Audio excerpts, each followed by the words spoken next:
Today on the Rockabilly Arts, we are moving shops.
So yeah, we're moving shops. The old shop, just done with it. And so this one technically is further. So the other shop was like 7 miles from my house. This one's like 13. It's a little bit more expensive. It's 400 square feet smaller.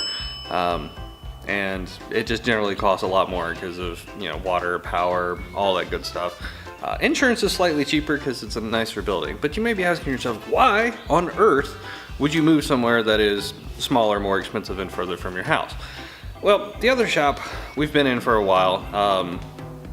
You know what, actually, before we get into that, I think it's important to understand the history of where the shop came from in the first place. Long time ago, a friend of mine and I decided, you know, we need a place to like hang out, work on our cars and bikes and stuff. And I, like many people, suffer from a condition called new bike acquisition syndrome, which, yeah, I mean, I gotta admit, I'm finally starting to get over it a little bit. It's been 5 days since I bought another bike. More story on that one later. But we're just renting out a room at our respective houses. We're like, you know, let's just get a shop. We'll split it, and it'll be cool. It'll be a cool place to hang out. Our friends can come up, work on their stuff. It'll be great. We were in that first shop for a little while, and they sold the building. Of course they did. We decided to move shops. We moved to another shop that belonged to my aunt and uncle. Big, giant shop. We're like, yes, finally, this is a huge shop. But it was a little far for my shopmate to drive. It was pretty close to me, but it was a little further from him. So he bailed, and so I was there by myself. Suddenly I had a lot more rent to cover, and so I started building furniture to help offset the cost. And if you've seen some of the toys necessary to build furniture, you can appreciate the fact that it would have been just cheaper to just keep renting. Fast forward a couple months, and aunt and uncle sell the building. So we're out, second shop. So go out looking for a new shop. There's none. There's just nothing. If you need 2,000 square feet of space or whatever, you're hard pressed to find anything affordable. And since this isn't what I do for a living, you know, I have to be at least reasonably cost conscious with how much money I spend on the shop. So we rented the shop that we've been in. It's a chicken coop. It was a converted chicken coop that they rent out as warehouse space. So there's minor stuff, you know, that I dislike about it. You know, gravel parking lot. The garage door is only 8x8. So when I couldn't pull my truck in, my big truck before I sold it, I couldn't pull it in because I needed to swap motors. You know, landlord's kind of a dick, and yeah, it was just not great. Those minor stuff, but the major stuff is like had 9-foot ceilings, which is difficult. You can't put one of these in. Got me a lift. You can't do that. The concrete was probably this thick, it seemed, and it was like flaky. You know, you drilled a hole in it to see if we could put ye old lift in, and we couldn't. So, and there were beams. I think there was like 6 beams inside the building.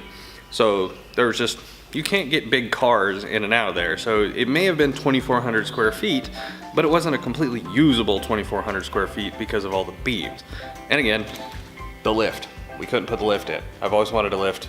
I have a lift now. It belongs to multiple of us. So I think 3 of us went in together on this thing. Got a good deal on it. Now, the only problem with this one you might notice is it's backwards. So despite all of our genius and all of our planning, we put it in backwards. Whatever. So yeah, this is just a quick update video. I apologize, it's not a little bit better. One, I've been sick, and two, we've been moving shops. I mean, the place is a complete disaster right now because we've just been grabbing stuff and just chucking it in here. So here we are at the new shop with its glorious 22-foot ceilings and 4.5 inches of 3,000 PSI concrete, which allows us for the lift. I don't know if you can tell, but I'm kind of excited about this. So yeah, that's it. So I'm not gonna film a whole video of me putting stuff in boxes and moving it. So this is what you get. Enjoy. So I guess hopefully we'll check in like next week. See ya.